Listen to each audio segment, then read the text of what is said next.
Gracias, presidente. Sí, efectivamente he traído la canasta familiar. Empiezo por decir lo siguiente con mi saludo, y me ahorro los saludos protocolarios. Saludo a los funcionarios de gobierno, a mis colegas, a los ponentes y a la ciudadanía. Una primera parte que le voy a dedicar básicamente a explicarle a la ciudadanía, pero anticipo por qué. Y compartiendo lo que han dicho en la primera ponencia, una ponencia que ha dicho rigurosamente lo que está ocurriendo.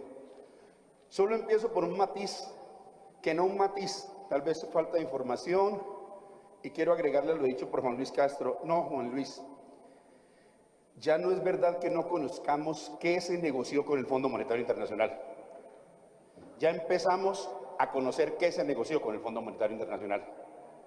Recordarán mis compañeros de comisión cuando el ministro Carrasquilla, quien está al salón conjunto todavía, pero nos está escuchando, me consta que nos está escuchando y le hablo a él, no le quiero dañar el almuerzo, porque está en su hora de almuerzo, pero ya que me escucha le voy a decir que cuando discutimos alguno de los decretos en la Comisión Cuarta, le pregunté al ministro por esas calendas, cuando se discutía el crédito que le está dando el Fondo Monetario, bajo qué premisas se estaba adelantando ese crédito. El ministro no me contestó, pero lo cierto es que ya han trascendido los documentos. Voy a referirme en buena medida en esta presentación a un informe de una especie de gran coalición de ONGs especializadas en el tema de deuda y pobreza europeos, Eurodat. Vayan a Google, busquen Eurodat y busquen informe del Fondo Monetario Internacional. 81 países evaluados. De modo, Juan Luis, que es verdad, hasta hace muy poco no lo conocíamos porque por boca del ministro aquí presente y por boca de los ponentes del gobierno no conocimos la letra menuda del acuerdo, pero ya empezó a trascender. Buena parte de mi presentación la voy a dedicar a eso, pero me van a disculpar los académicos que han estado muy pendientes de estos temas. La primera parte, señor presidente y Saúl, no se la voy a dedicar a la academia. En cierta medida va a ser para esta plenaria, pero especialmente para la población, porque la gente tiene que saber. Cómo quisiera que la Minga estuviera atenta a estos temas. Mi saludo a la Minga, que está aquí en la plaza, colmando la plaza de Bolívar, mientras aquí discutimos este proyecto de presupuesto. Los sectores populares colmando las calles, y espero que sea mucho más multitudinario por lo que voy a explicar. Pero también espero ser desmentido rubro por rubro aquí por las voces de la oficialidad o confirmado en lo que estoy diciendo. Este país no soporta más que hagamos afirmaciones tan delicadas en esta tarima y no hayan parlamentarios del gobierno que se paren a negar lo que estamos diciendo. Que nieguen lo que aquí ha explicado Gustavo, que nieguen lo que aquí ha explicado Aida, que nieguen lo que hemos explicado a lo largo de estos días. Un solo parlamentario negó mis dichos, representante de la Cámara del Centro Democrático, el doctor Oscar, cuyo apellido ahora se me escapa, dijo: falso, Wilson, el IVA no va a crecer y el recaudo del IVA que yo postulé y denuncié estaba advertido que crecería en un 42%, dijo: falso, senador, no es verdad. En el siguiente evento de plenarias le volví a ripostar diciendo que en efecto sí estaba ocurriendo y vuelvo a afirmar esto que he dicho tantas veces. Pero el ministro pasa de agache este debate. Nunca tuvo tiempo, ni él, ni los ponentes del gobierno, ni el Ejecutivo, para explicar que en efecto se espera un recaudo mayor del 42%. Como dije que le voy a hablar al pueblo, y por ahí Sigmund Freud, él, que también algunos pedagogos decían que hay cosas que hay que acompañarla con fotografías, voy a decirle al pueblo colombiano, a la Minga, a los que están preparando el paro del 21 de noviembre, de octubre, 3 verdades sobre este presupuesto. Primero, con una fotografía. Si el camarógrafo me ayuda, quiero que le tome una primera fotografía a este cartel. El Fondo Monetario Internacional, camarógrafo, despabile. Fondo Monetario Internacional ordena aumentar los recaudos del IVA en 42%. Fuente, 81 informes de Eurodac. ¿Ya googlearon? ¿Ya fueron a internet? ¿Ya tienen el informe en inglés? Me comprometo a pasarle un complemento en español para que vayan más rápido. Esto aparece renglón seguido en lo que voy a explicar. Y mi primera pregunta al pueblo colombiano es: ¿por qué el ministro, cuándo el ministro de Hacienda nos iba a explicar a ustedes parlamentarios? Yo le creo a Oscar, el representante de la Cámara del Centro Democrático, cuando me decía que era falso. ¿Cómo va a concordar conmigo si tampoco él tenía la información? Pero salió, ¿acaso, de un as debajo de la manga? No. Quiero decirles, Eurodac está documentando que su informe se basa en lo que ya informaron funcionarios del gobierno colombiano y funcionarios del propio Fondo Monetario Internacional. Primera observación: un presupuesto, apreciado pueblo colombiano, para el que dirijo estas primeras palabras, que tienen como finalidad explícita explicarlos y convocarlos a la movilización pacífica pero enérgica. Usted sabe, y le pregunté a las señoras que nos atienden acá, a varias le pregunté: ¿usted sabe que se viene un aumento del recaudo del IVA del 42%? Y me dijeron no. La única que dijo saberlo fue mi amiga aquí presente. Le pregunté por qué, dijo: porque estaba pendiente de los debates de ustedes, cosa que le agradezco. 42%. Espero ser desmentido para bien del pueblo colombiano. Y este no es un desafío, ¿cómo se dice? No, callejero, no. Esto es una invitación. ¿Cómo quisiera yo no tener la razón? Apreciados presentes, congresistas oficialistas que votan positivamente la ponencia. Segundo, ¿usted sabe, pueblo colombiano, qué significa eso? Señor ministro, empiece por responderme. Solamente se puede aumentar el 42% del recaudo bajo las siguientes fórmulas: mayor eficiencia, mayor número de transacciones el próximo año que dé lugar al IVA. Las dos bastante improbables, no me voy a detener, ustedes y yo sabemos de qué se trata. De hecho, ahora espero terminar, si el tiempo me alcanza, con una grabación de los pequeños industriales de la ciudad de Cali que están reclamando, por cuanto en estos momentos están embargando las cuentas por parte de la DIAN de micro pequeños empresarios por centenares de miles en todo el país, y lo propio están haciendo las secretarías de Haciendas municipales y departamentales, entre ellas la de la ciudad de Cali, cosa que protesto enérgicamente. De modo que esa eficiencia va a costar bastante, porque está quebrando la pequeña y mediana empresa. Segundo, usted logra esos mayores recaudos, aparte de lo anterior, bastante improbable, por la vía de aumentar la tarifa de estos artículos de primera necesidad.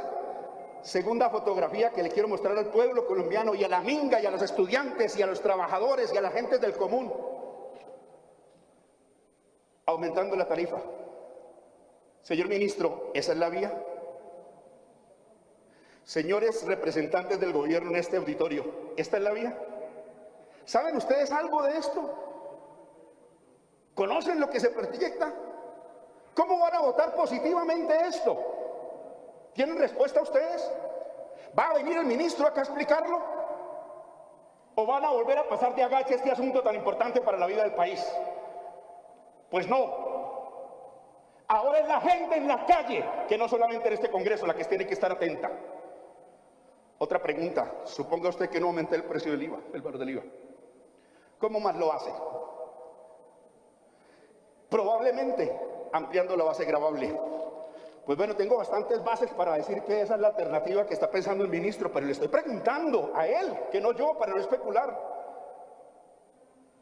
Ya hay recomendaciones de generalizar los cobros para ampliar la base gravable. Básicamente sobre la base de incluir bienes exentos. Es decir, yo amplío la base gravable sobre la base de que incluya nuevos artículos entre el conjunto de aquellos sobre los cuales se cobra. Le pregunto al ministro, ¿esa es la alternativa? Es decir, artículos hoy exentos empezarán a ser gravados. ¿Tienen respuesta mis compañeros parlamentarios que hacen la ponencia positiva? ¿Tiene respuesta el Departamento de Planeación Nacional? ¿Tiene respuesta el ministro aquí presente? Yo sé que cuando concluya mi ponencia van a desfilar numerosos discursos parlamentarios diciendo que es una belleza el próximo presupuesto. Es la usanza en este Parlamento. Y el número de voces probablemente sea tan abrumador que la gente se olvide de esto que yo estoy diciendo. Pero ya vendrán las calendas en las cuales se confirme rubro por rubro quién tenía la razón. Y por eso vuelvo a preguntarle al señor ministro: a los frijoles, a la papa, al pan, al huevo, a la leche, al arroz, a los espaguetis, ¿a qué? Responda, ministro. Todavía está a tiempo. Segunda parte, ¿a qué se va a aplicar? Básicamente, Victoria, dos rubros muy importantes de los gastos de este gobierno. Primero, esos impuestos que pagamos todos, porque es verdad lo que denunció Gustavo Bolívar y Aida Bella y Iván Murulanda, los pagamos somos los de la clase media y los de abajo, porque Luis Carlos Sarmiento alguno no lo paga. El sector financiero solamente paga el 1.5 y las mineras el 4.2, para mencionar apenas dos, tal como aquí se ha denunciado adecuadamente. Esos impuestos que básicamente versan sobre las clases medias y sectores populares y laboriosos, en un 38% del presupuesto se van a ir a los bancos y a la represión. Bancos. Señores camarógrafos, si se alcanza a ver en esto que hemos dicho que decía Estanislao Zuleta, qué bueno mostrar una fotografía por cada afirmación. Esta afirmación, ¿cuánto le van a dar a los bancos? 71.6 billones de pesos. ¿Cuánto es el presupuesto a distribuir? 314 billones de pesos. Y hagan cuentas de dos rubros nomás. Bancos, 71.6. Y sube Ministerio de Defensa, Policía y ESMAD incluido. Camarógrafo, ¿puede poner esta que quede más clara? Estas dos, bancos y ESMAD, bancos, policía, bancos y ejército. ¿Cuánto por Mindefensa más policía? 39 billones, señores, lo tienen en sus manos. ¿Cuánto suman los dos? 120 billones de 314 billones. ¿Cuánto es eso? 38% del presupuesto. Sus impuestos se destinan en grande proporción a pagar la deuda, es decir, a los bancos, a Sarmiento Angulo y compañía y al Ministerio de Defensa y Policía. Son las cuentas que todos tenemos a la mano. Por cada peso, 38 centavos se va a esos menesteres. Por estas razones y por otra, sigo hablándole al pueblo colombiano y a través de mis colegas. Bajo un eslogan, digamos, bajo una premisa, se llama la premisa de la austeridad. Austeridad que está escrita con todas sus siglas, auspiciada por el Fondo Monetario Internacional y por el sector financiero. Austeridad que castiga como un fardo la economía nacional, y eso es buena parte de lo que quiero sustentar. Vamos a la presentación, por favor, ingeniero. Quiero presentarles a ustedes algunas tesis. Presentación, por favor, Javier. El título de mi ponencia sigue siendo, y se la presenté a las comisiones conjuntas y la repito ahora, ampliado. Para el que quiera tener el hilo, básicamente, ¿qué agrego? Agrego, señores y señoras, colegas, compañeras y compañeros, básicamente la información del Fondo Monetario Internacional con las fuentes correspondientes.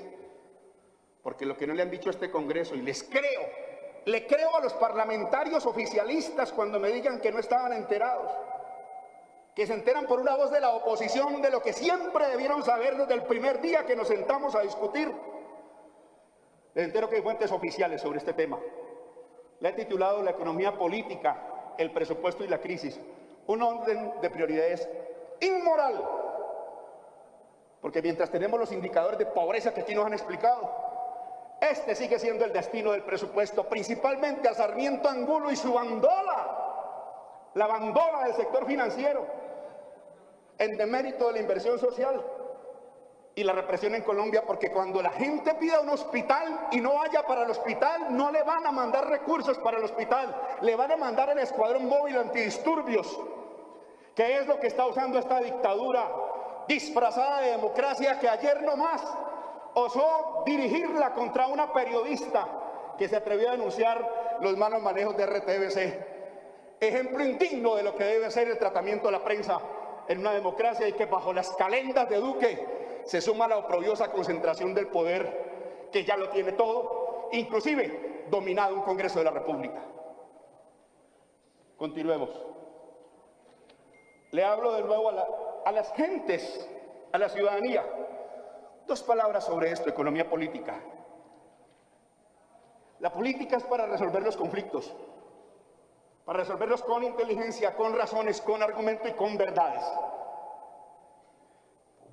Construye un espacio social y legal cuando los conflictos se manifiestan. La política es un conjunto de prácticas y de instituciones que organizan la convivencia y la coexistencia humana en ese contexto de conflictividad. Y aquí tenemos un conflicto, señores, en materia de presupuesto. Economía política pura: ¿quién gana? ¿Quién pierde? ¿A quién le exaccionan? ¿A quién le distribuyen? Es un problema de economía política. Y el antagonismo, que tenemos acá, sobre este presupuesto, varios actores de presión jalando para cada uno de sus lados, ese conflicto es constitutivo de los políticos y comporta visiones ideológicas. La del gobierno, una visión neoliberal. Yo voy a confesar a qué teoría me estoy acercando cuando pienso en presupuesto. Lo digo explícitamente: a la teoría monetaria moderna. E invito al pueblo, a la academia, al Congreso, a que profundicemos acerca de otras alternativas. Hay visiones distintas. Voy a explicar la mía. Siguiente. Hablo por Juan José Echavarría. Momentos de guerra. Cifras de Juan José Echavarría, que no nuestras. Gerente del Banco de la República. PIB del segundo periodo del 2020, menos 15.7%, una caída dramática. Desempleo de agosto 2020, 16.8%. Gustavo Bolívar acaba de mostrarme unas cifras. Esto venía más o menos en recuperación al final del mes pasado. Miren la cifra de hoy del DANE, de ayer y de hoy. Volvió a caer 1.1, creo, Gustavo Bolívar. Lo que explicó Gustavo Bolívar. Préstenle toda la atención para ver si vamos a tener recuperación en B, como se ha dicho. Desempleo de mayo a junio, todos lo sabemos. Inflación, me interesa mucho 4 meses consecutivos de inflación cero o menor que cero. Estamos bordeando la deflación. Y lo he dicho desesperadamente. Yo no sé si le va bien al gobierno o le va bien al pueblo. No creo eso siempre. Pero tenemos un deber de lealtad con el país. Advertir estos indicadores tan delicados para la vida nacional. Cuenta corriente en déficit, con unas cuantías que estoy presentando allí para ahorrar tiempo, y una brecha de producto negativa, según cálculos del propio Ministerio de Hacienda. Esta cerraría en menos 10%, 10.8 realmente para el 2020 y menos 7.5 para el 2021. ¿Sabe el pueblo qué significa eso? Significa que la economía está trabajando muy por debajo de su plena capacidad. Este es el verdadero problema a resolver si estamos hablando de los principales asuntos económicos que atañen a la economía y al pueblo. Pobreza monetaria, 2 palabras. 6.808.000 personas se encontraban en pobreza monetaria. En el 2019 esa cifra aumentó a 17.470.000 personas. Es decir, 662.000 personas más entraron en pobreza monetaria. DANE. Y en el 2018 había 3.960.000 personas en situación de pobreza extrema. Aumentó a 4.689.000, es decir, 729.000 personas más. ¿Saben cuánto es eso? La pobreza extrema creció el 18.4% en un solo año. No de pandemia, no de emergencia declarada, anterior, como lo ha explicado muy acertadamente quienes me anteceden. Y vengo con el Fondo Monetario Internacional. Esa gráfica es hecha con datos de los informes del Fondo Monetario Internacional. Esa gráfica corresponde a Eurodat. Anuncio que voy a colgar el informe completo a partir de hoy en la noche en mis páginas. Tradúzcanlo. De hecho, si me lo permite quien me hizo un muy buen resumen y autoriza su autoría intelectual, voy a concederme la oportunidad de presentarle un resumen traducido, que no es mío, y que por tanto debo pedir autorización, para que sepamos estas cifras que estoy presentando acá. Gasto primario como porcentaje del PIB. ¿Sabían los señores congresistas ponentes que esto se lo propuso entre los funcionarios del Fondo Monetario y del gobierno colombiano? ¿Ustedes saben que esto está en manos del gobierno colombiano? ¿Ustedes saben qué significa eso? Estoy absolutamente persuadido, doctora Rosario, doctor Cepeda, doctor Meisen. Estoy absolutamente persuadido que ustedes saben lo que esto significa. Esto es gasto sin deuda, básicamente. Ustedes saben lo que significa en momentos de crisis, de recesión, probablemente sin recuperación pronta. Usted sabe, doctor John Milton, qué significa eso. Y lo sabemos todos en este auditorio y los que estamos en casa. Eurodat, el Fondo Monetario y el Ministerio de Hacienda acordaron profundizar la crisis sobre la base de la reducción del gasto público. Y voy a volver al final, tal vez con algunas cifras. Me sigo preguntando, ¿cuándo les iba a contar el ministro de Hacienda a ustedes que estaba pactando esto? Siguiente lámina. Impuestos indirectos como porcentaje de los ingresos. Observen la gráfica, lo que se pactó al 2030, de cerca del 36%, pasarla a cerca del 40% en la composición de ingresos. Se confirma lo que dije ahora y volveré sobre esta lámina, ya de la mano del ministro de Hacienda y de ustedes, que me la enseñaron en las comisiones conjuntas. Continuemos. Entonces, esta es la receta eterna del Fondo Monetario. ¿Qué es lo nuevo? Lo nuevo, señores, es que los sorprendimos en flagrancia. ¿A quién? Al gobierno, a los funcionarios del Ministro de Hacienda y del Fondo Monetario. Continuemos la siguiente, por favor. Servicio a la deuda como porcentaje del PIB. ¿Ya lo vieron? Pasamos en el 2020 del 4.5 y en el 2023 estaremos en el 7.5. Eso significa el 66% adicional. Crece el 66% el servicio a la deuda. Le doy dos datos. Lo que les dije inicialmente, 71.6 billones. Si lo tradujéramos a la fecha hoy como puntos porcentuales del PIB, sería 100.15 billones. Y si se mantuviera constante el gasto del Ministerio de Defensa y de Policía, estaríamos pagando en 2023 el 48%. Casi la mitad del presupuesto destinado a deuda, a defensa y a policía. Continuemos, por favor. Y ya no hablo más del Fondo Monetario Internacional, voy a hablar de los supuestos macroeconómicos que nos ofrecen la ponencia mayoritaria y gubernamental. Esos supuestos son fantasiosos. Contra lo que allí dice, doy dos o tres cifras nomás. El Banco de la República, que no nosotros, prevé que la inflación en el 2020 será del 1.5% y en el 2021 del 2.5%. Bastante lejos de la que dice el gobierno. Cálculos del Fondo Monetario, de él, proyecta variaciones del crecimiento entre el menos 7.8% en el 2020 y apenas el 4% en el 2021. Es decir, la recuperación no será como lo están pintando. La OCDE estima en menos 6.1 el 21 y el 4.3, perdón, el 2020 y el 4.3 en el 2021 y continuamos. Ingresos corrientes. Esto es muy importante. Vean ustedes aquí lo que he dicho. Coincide con lo que he denunciado. Doctor Nicolás, lo que allí dice es que el recaudo del IVA va a crecer en el 42%. Vuelvo a mi paleta inicial. Pueblo colombiano, no es falso lo que les estoy mostrando. Dame una imagen aquí nomás y continuamos allá. Vuelvo sobre mi paleta. Miren lo que dice ahí, camarógrafo. Y miren lo que dice acá.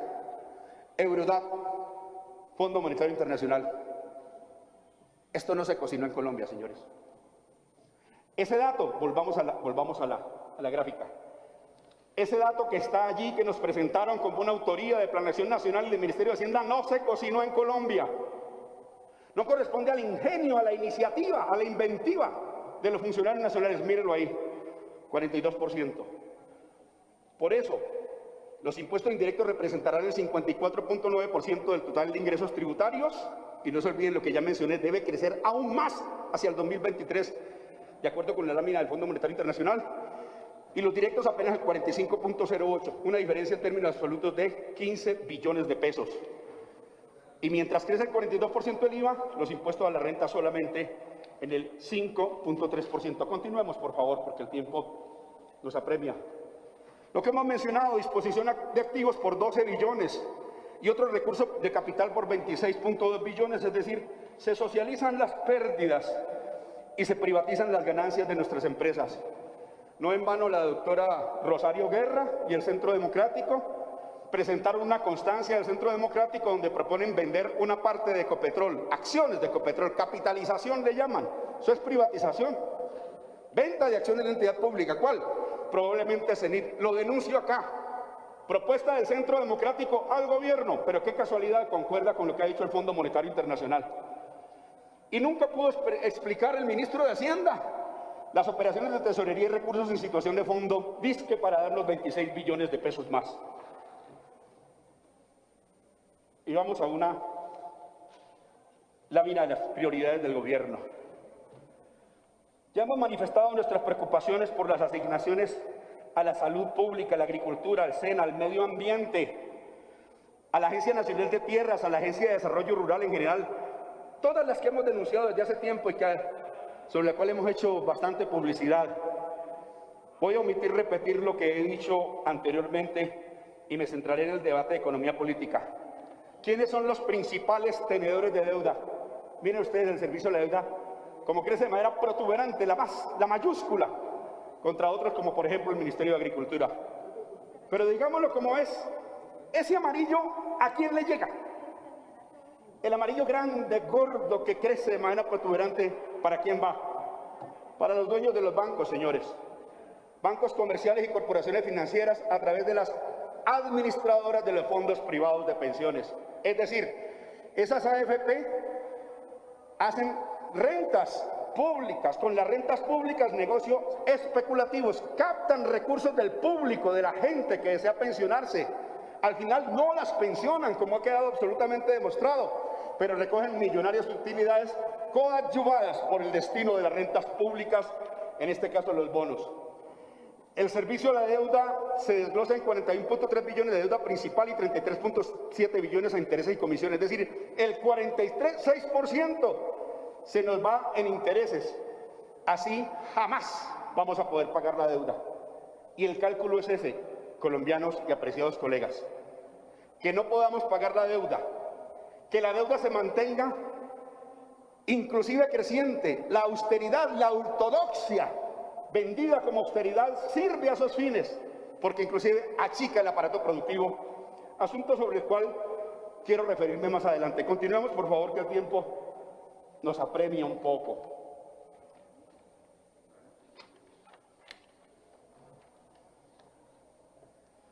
Me aplico ya a una explicación de lo que pensamos sobre el tema. Y digo colectivamente porque no puedo dejar de mencionar que corresponde a una teoría económica bastante extendida por estos días, o por lo menos bastante en boga, bastante en discusión.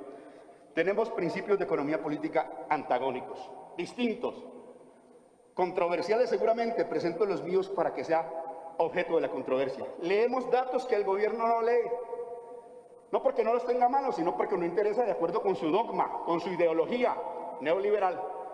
La inflación que ya he mencionado, permanente, 4 meses. Vuelvan sobre las cifras de dámenme más nuevas. Les voy a dar una encuesta de pulso social rápidamente. 73.1 de las y los jefes de hogar en situación económica empeoró frente al 2019. 61.4 de los encuestados no puede ahorrar parte alguna de sus ingresos, frente a un 8.2 que sí podía hacerlo antes de esta pandemia. Lo más preocupante, 27.6 dijo que actualmente no tiene ingresos. Esto es muy delicado. El empleo es la principal preocupación, por 1000 razones, no me detengo en el desglose. Y me aplico este último. Esto es dolorosamente importante, señores. El 23.4% de los hogares que antes en cuarentena consumían 3 comidas al día, ahora consumen 2. Teniendo en cuenta que las áreas en las que se hizo la encuesta hay 7.8 millones de hogares, la conclusión es que 1.6 millones dejaron de consumir 3 comidas al día. Y todo esto que estoy diciendo se refleja de la siguiente manera, y esta es una parte central de mi preocupación. Voy a ilustrar lo que en mi opinión está ocurriendo y lo que desde nuestra voz minoritaria, pero que debería ser atendida democráticamente en el debate, le proponemos al país, que no solamente al gobierno, al país, que no solamente a este Congreso de la República, al país, que no solamente a la academia. Vamos a ilustrarlo con esta clásica gráfica donde el vaso completo se refiere a toda la capacidad productiva de nuestra economía, el tamaño de nuestra economía, ese primer vaso. Esto es muy importante decirlo. La propuesta es llenar el vaso, lo digo de entrada, sin sobrepasarlo, sin desbordarlo, me dicen. Esa es la propuesta. Cuando se desborda, ocurren otros fenómenos indeseables.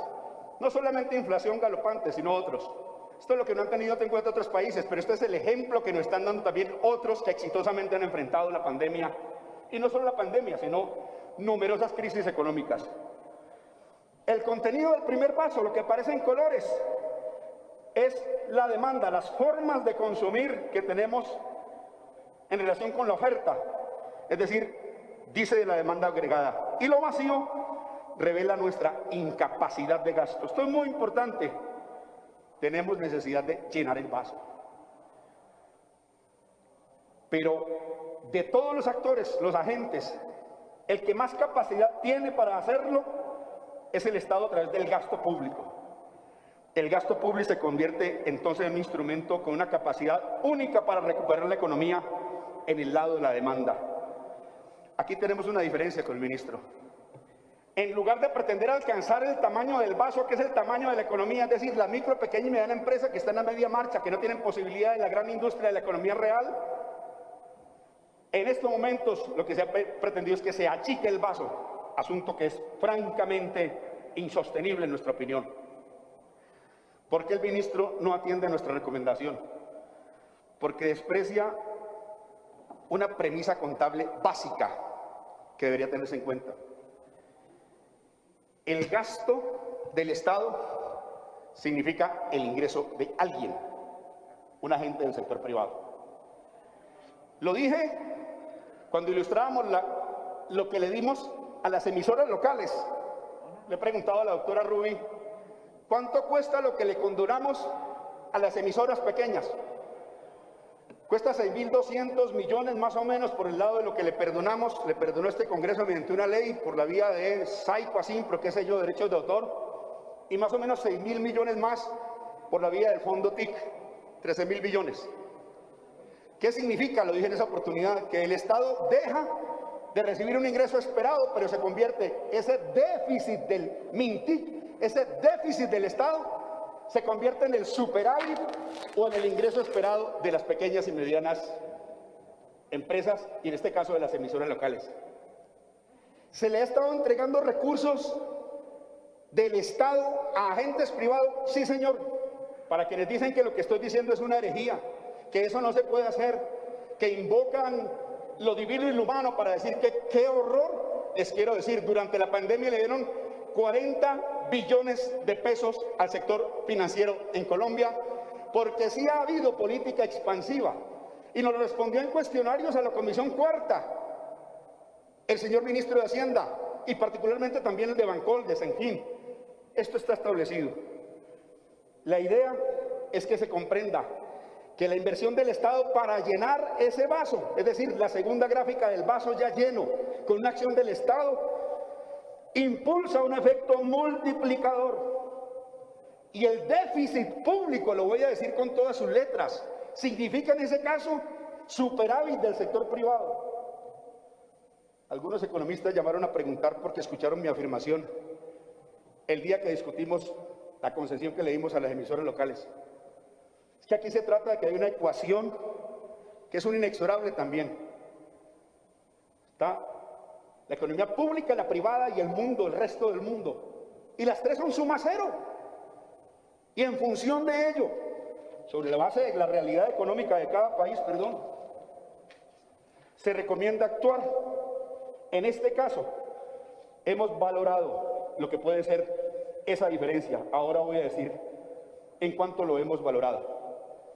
Mantener la situación del vaso semilleno o bastante vacío es socialmente insustentable y humanamente insostenible. Antes de pasar, bueno, la política monetaria y fiscal tiene que armonizarse en función de lo anterior. Vamos a continuar por razones de tiempo. Pero ¿qué está haciendo el gobierno? La idea era salvar especialmente el empleo, En función de ello, esto que he mencionado, una activa función estatal muy vigorosa, por ejemplo, a través de el subsidio al empleo que este Congreso le negó a los micro, pequeños y medianos empresarios. Y comienza por algo elemental: mantener el empleo público, señores. De nuevo, me van a disculpar, no tiene razón distinta de lo que poder informar con las gráficas de la ponencia oficial a la mano. Esta lámina no me pertenece, pertenece a la presentación oficial. Y habla el modo como, según leo yo, si hay una interpretación distinta me lo dicen, no solamente no se aspira a tener una mayor inversión del Estado en este periodo, cuando el elemental keynesianismo lo aconsejaría, sino disminuir el número de cargos en 828 de la planta del Estado. Esta no me la he inventado yo, pero también quiero decir, es inmoral que en nuestras condiciones el Estado colombiano, reconociendo como lo ha hecho el presidente de la República, Iván Duque, porque ha hablado de una política expansiva y de mantener el empleo, y lo hemos escuchado todos, sea el Estado quien dé el mal ejemplo que estamos infiriendo de esta voz oficial. Recta final de esta presentación, lo que hemos propuesto. Siguiente lámina, por favor. ¿Qué propusimos? ¿Qué dijimos? Voy a decirlo, la verdad, lamento decirle al país que esta propuesta fue desechada en comisiones conjuntas. Yo espero que esta voz y las que le respondan sean muy consideradas para la historia. Invito a los estudiantes de Historia Económica, invito a los economistas del país, a las escuelas de economía, mucho ojo con las respuestas que aquí les van a dar. Que quede en memoria de elefante esto que propusimos algunos, de la oposición, a pesar de que adversamos a este gobierno neoliberal, le propusimos esto que ya aparece. Con la comprobación, y propongo que se someta a la prueba ácida de la academia si era verdad que esto era inflacionario, si era verdad que esto era perjudicial para el país, y si era verdad que era un imposible, porque algunos otros países ya no están dando cuenta de que esa propuesta es válida. Entre ellos, numerosos académicos colombianos, pero también de los tanques de pensamiento internacional. Propusimos que el Banco de la República le entregara al Estado colombiano 100 billones de pesos, sobre la base de algo que ha explicado la anterior ponencia, y es que se respaldara en una reforma tributaria donde los super ricos, los super ricos de Colombia tributaran lo elemental, lo que deben hacer para poder compensar esta inversión del Estado que, como hemos visto, apenas pretende recuperar el vaso, el tamaño de la economía. ¿Y qué dijimos? Bueno, lo construimos con base en una propuesta basada en el modelo de equilibrio general computable a cargo del académico César Ferrari, para aumentar el presupuesto general de tal modo que se ampliara el déficit público en 10 puntos porcentuales. Y estoy diciendo una herejía a la voz de los neoliberales, del dogma de la austeridad. Wilson Arias ha dicho ampliar el déficit. Sí, señor. Vengo a proponerle al Congreso de la República y al gobierno que amplíe el déficit del Estado para salvar la economía, a la pequeña y mediana empresa, a la economía real. Y ahora me van a decir, pero vamos a dar 70 billones de pesos en infraestructura, y empiezo por desnudar van a ser para Luis Carlos Sarmiento Angulos, Coviandina y Coviandes. Está claro, está cantado. No, eso no es lo que proponemos. Lo que proponemos es que el Estado colombiano directamente, a través de una función de banca de primer piso, le entregue directamente a los hogares, a la empresa micro, pequeña y mediana, y que sean ellos y no el sector especulativo, porque el ABC de esto es precisamente que no se le entregue, por Dios, al capital especulativo, a los bancos que crecen en la crisis, que engordan sus bolsillos entre más sufre el pueblo colombiano. Esa no puede seguir siendo la agenda del gobierno y de este Congreso de la República. Pedimos que sea distinto. ¿Y para qué dijimos? Bueno, hay otros modelos, UNTAC, los invito a que lo lean, conozcan esta presentación y la sustentación. También hace sus propios escenarios. Yo voy a tratar de resumir con dos cosas. Tanto UNTAC como otros modelos plantean esta alternativa. Perdone, antes de continuar, mencionamos el destino, no me puedo dejar de decirlo. 63 billones. Senador Wilson, 2 minuticos para que termine. Gracias. 15 billones para cubrir el déficit de las universidades, 3 billones 200 para el funcionamiento de la universidad, 1.400 para matrícula cero, 12 billones para evitar la figura de disposición de activos que no se venda con petróleo, 2.5 para el fondeo de la banca pública para otorgar créditos directos a las MIPYMES a tasa compensada, 2 billones para subsidios a la micro, pequeña y mediana empresa por otras vías, 300.000 millones para cubrir el déficit del presupuesto del SENA. Y les doy un dato: el aumento de la pobreza del 2019, miren ustedes por sectores, está en la ruralidad y en los jóvenes sin escolaridad. Te advierto, quitarle recursos al SENA. El SENA es la forma más expedita para darle exactamente a ese núcleo de la población, jóvenes sin escolaridad. Y aquí se le está rebajando el presupuesto del SENA, aunque debo hacer un reconocimiento muy especial, casi que a todas las bancadas, valga decirlo, que pusieron el ojo sobre el SENA, y por eso el gobierno le ha compensado 1.670.000, cosa que reconozco públicamente, y lo digo, fuimos de todas las bancadas, pero no fue posible compensar completamente lo que queríamos.